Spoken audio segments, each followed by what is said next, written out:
కోల్కతాలో ఘోర ప్రమాదం సంభవించింది.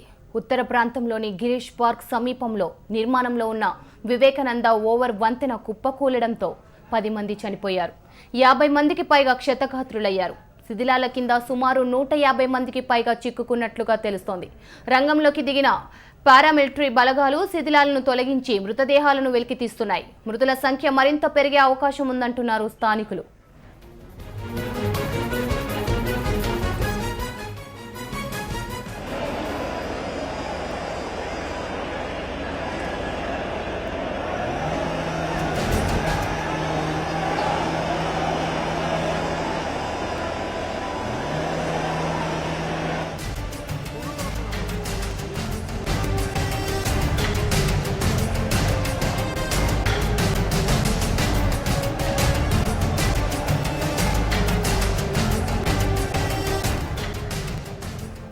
అటు ఎన్నికల ప్రచారంలో ఉన్న మమతా బెనర్జీ కార్యక్రమం రద్దు చేసుకొని హుటాహుటిన సంఘటన స్థలానికి బయలుదేరారు.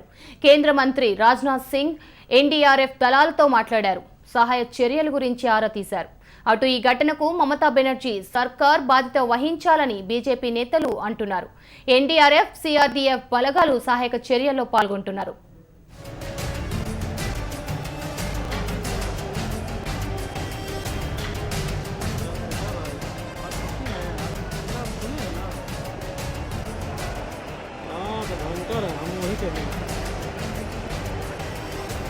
सब आज मुश्किल है आज बस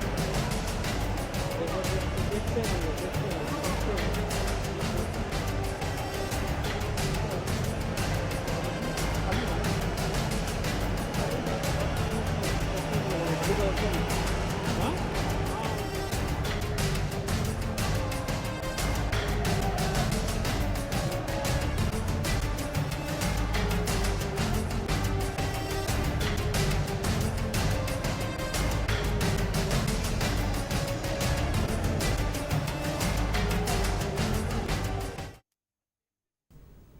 ప్రాజెక్టుల రీడిజైనింగ్ తో